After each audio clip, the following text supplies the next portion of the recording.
നമസ്കാരം. Raf talk ഫുട്ബോളിലേക്ക് എവർക്കും സ്വാഗതം. ഇത്തവണത്തെ വേൾഡ് കപ്പിൻ്റെ ഫിക്സ്ചർ നിർണയ നറുക്കെടുപ്പ് ഇന്നലെ കഴിഞ്ഞല്ലോ. അപ്പോൾ ഏത് ഗ്രൂപ്പാണ് മരണ ഗ്രൂപ്പ്? വ്യത്യസ്തമായിട്ടുള്ള അഭിപ്രായങ്ങൾ പലർക്കുമുണ്ട്. അപ്പോൾ നമ്മൾ അതൊന്ന് പരിശോധിക്കുകയാണ്. ആദ്യം നമ്മൾ ഓരോ ഗ്രൂപ്പും നോക്കാം. ഗ്രൂപ്പ് എയിൽ Mexico, south Korea, south Africa, പിന്നെ പ്ലേ ഓഫ് പാത്തിലൂടെ കടന്നു വരുന്ന ഒരു ടീമാണ്. പ്ലേ ഓഫ് പാത്തിലെ ടീം എന്ന് പറഞ്ഞാൽ ഡെൻമാർക്ക് വേഴ്സസ് നോർത്ത് മാസിഡോണിയ മത്സരവും സെർബിയ വേഴ്സസ് അയർലൻഡ് മത്സരവും കഴിഞ്ഞിട്ട് ഈ രണ്ട് കളികളിലെയും വിജയികൾ തമ്മിലൊരു കളി കളിക്കും. അപ്പോൾ അതിലൊരു ടീമായിരിക്കും ആ ഗ്രൂപ്പിലേക്ക് എത്തുക. സോ ഡെൻമാർക്കോ, നോർത്ത് മാസിഡോണിയയോ, സെർബിയയോ അയർലൻഡോ ആയിരിക്കും എത്താനുള്ളത്. അതാണ് ഗ്രൂപ്പ് എ. ഗ്രൂപ്പ് ബിയിലെ കാര്യത്തിൽ വന്നാൽ കാനഡയുണ്ട്, സ്വിറ്റ്സർലൻഡ് ഉണ്ട്, ഖത്തറുണ്ട്. അതുപോലെ തന്നെ യുഎഫയുടെ പ്ലേ ഓഫ് പാത്തിൽ നിന്നൊരു ടീം വരും. ഇറ്റലി വേഴ്സസ് നോർത്തേൺ അയർലൻഡ്, പിന്നെ Wales versus Bosnia and Herzegovina. അപ്പോൾ ഈ പ്ലേ ഓഫ് പാത്തിൽ വിജയിക്കുന്ന ടീമുകളൊന്നായിരിക്കും. ഒന്ന് ഇറ്റലി വരാൻ നല്ല സാധ്യതയുണ്ട്, അല്ലെങ്കിൽ വെയിൽസ് വരാൻ സാധ്യതയുണ്ട്. അപ്പോൾ അതുകൊണ്ട് ഒരു കടുത്ത എതിരാളി കൂടി ഈ ഗ്രൂപ്പിലേക്ക് വരാനുണ്ട് എന്നർത്ഥം.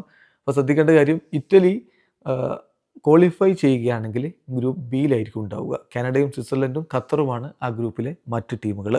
Then group C, Brazil, Morocco, Scotland, Haiti. കുറച്ച് കഠിനമാണെന്ന് ഒറ്റ നോട്ടത്തിൽ തോന്നും. ബ്രസീലുണ്ട്, മൊറോക്കോ ഉണ്ട്, പിന്നെ സ്കോട്ട്ലൻഡ് ആരെയും വെല്ലുവിളിക്കാൻ കെൽപ്പുള്ള യൂറോപ്യൻ ടീം തന്നെയാണ്. അതുകൊണ്ട് ഗ്രൂപ്പ് സി ഒരല്പം ടഫാണ് എന്ന് പറയേണ്ടി വരും. ഗ്രൂപ്പ് ഡിയിൽ USA, ഓസ്ട്രേലിയ, പരാഗ്വേ, പിന്നെ യുഎഫയുടെ പ്ലേ ഓഫ് പാത്തിൽ നിന്നൊരു ടീമുണ്ട്. അതായത് തുർക്കിയെ, റൊമാനിയ, സ്ലൊവാക്യ, കൊസോവോ. ഇതിലൊരു ടീം വരാനാണ് സാധ്യത. ആർദ ഗുലറുടെ തുർക്കി വരും എന്ന പ്രതീക്ഷയിലാണ് ആരാധകരുള്ളത്. ദെൻ ഗ്രൂപ്പ് ഇ വരികയാണെങ്കിൽ Germany, Ecuador, Ivory Coast, Curacao. So Germany, Ecuador ഇപ്പോൾ നല്ല രൂപത്തിൽ കളിക്കുന്ന ടീമാണ്. പിന്നെ ഐവറി കോസ്റ്റ് നമുക്കറിയാമല്ലോ, ആഫ്രിക്കൻ ആനകൾ ആരെയും പണി കൊടുക്കാൻ കെൽപ്പുള്ള ടീം കൂടിയാണ്. സോ ഗ്രൂപ്പ് ഇ ആണത്. ദെൻ ഗ്രൂപ്പ് എഫിലേക്ക് വരുമ്പോൾ നെതർലൻഡ്സും ജപ്പാനും ടുണീഷ്യയും ഉണ്ട്. പിന്നെ യുഎഫയുടെ പ്ലേ ഓഫ് പാത്തിലൂടെ വരാനുള്ളൊരു ടീമുണ്ട്. അത് യുക്രൈനോ, സ്വീഡനോ, പോളണ്ടോ, അൽബേനിയോ ആയിരിക്കും. സോ പോളണ്ടൊക്കെ വരാനുള്ള നല്ല സാധ്യതയുണ്ട്.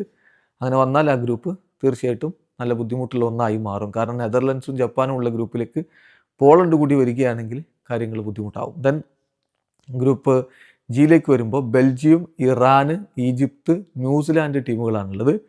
ദെൻ ഗ്രൂപ്പ് എച്ചിലേക്ക് വരുമ്പോൾ Spain, Uruguay, Saudi Arabia, Cape Verde ടീമുകൾ.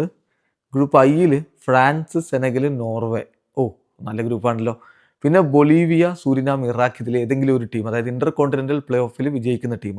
ബൊളീവിയയും സുരിനാമും തമ്മിൽ കളിക്കും.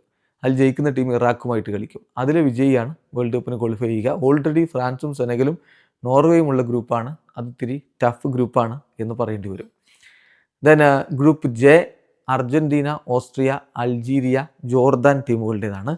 Group K, Portugal, Colombia, Uzbekistan ടീമുകൾ ഓൾറെഡി ഉണ്ട്. ഇനി അതിലേക്ക് ഇന്റർ കോണ്ടിനെൻ്റൽ പ്ലേ ഓഫിൽ വിജയി വരും. അതായത് ന്യൂ കാലിഡോണിയ, ജമൈക്ക. അവർ തമ്മിൽ കളിച്ചിട്ട് അതിൽ ജയിക്കുന്ന ടീം DR കോങ്കോയുമായിട്ട് കളിക്കും. അതിൽ ജയിക്കുന്ന ടീം വേൾഡ് കപ്പിന് എത്തുകയും ചെയ്യും. അതാണ് group K. Group L, England, Croatia, Panama, Ghana. So മികച്ച 4 ടീമുകളുള്ള, പനാമ ഒഴിവാക്കിയാൽ തന്നെ 3 മികച്ച ടീമുകളുണ്ട്. അപ്പോൾ അതുകൊണ്ട് നല്ല രൂപത്തിലുള്ളൊരു പോരാട്ടം നമ്മൾ പ്രതീക്ഷിക്കുന്നത്. അപ്പോൾ ഇനിയാണ് ആ ചോദ്യം, ഏതാണ് ഇതിൽ മരണ ഗ്രൂപ്പ്? അതിന് ഈ മരണ ഗ്രൂപ്പ് എന്നുള്ള സംജ്ഞ എവിടെ നിന്ന് ഉയർന്നു വന്നു നോക്കണം. ഈ ഗ്രൂപ്പ് ഓഫ് ഡെത്ത് എന്ന് പറയുന്നത് ഒരു വേൾഡ് കപ്പിൽ ഏറ്റവും കോമ്പറ്റിറ്റീവ് ആയിട്ടുള്ള ഗ്രൂപ്പിനെയാണ് നമ്മൾ ഗ്രൂപ്പ് ഓഫ് ഡെത്ത് എന്ന് പറയുന്നത്. ഈ ഒരു പ്രയോഗം ഒറിജിനേറ്റ് ചെയ്യുന്ന 1970 വേൾഡ് കപ്പ് മുതലാണ്. മെക്സിക്കൻ ജേർണലിസ്റ്റുകളാണ് ആ രൂപത്തിൽ ഒരു പ്രയോഗം നടത്തിയത്. അത് എൽ ഗ്രൂപ്പോ ഡി ലാ മുഴറ്റെ എന്ന് പറഞ്ഞുകൊണ്ട് അന്നത്തെ ഇംഗ്ലണ്ടും ബ്രസീലും റൊമാനിയയും ചെക്കോസ്ലാവേക്കിയുമുള്ള ഗ്രൂപ്പിനെ അവർ വിശേഷിപ്പിച്ചു. കാരണം എന്താണെന്ന് വെച്ചാൽ ഇംഗ്ലണ്ട് അന്ന് അത് നിലവിലെ ചാമ്പ്യന്മാരായിരുന്ന ടീമാണ്. അതോടൊപ്പം തന്നെ ബ്രസീലാണെങ്കിലോ വലിയ ഫുട്ബോൾ ലോകത്തെ പവർ ഹൗസാണ്. ആ വേൾഡ് കപ്പ് കൊണ്ടുപോയത് തന്നെ ബ്രസീലാണ് എന്ന കാര്യം നോക്കുക.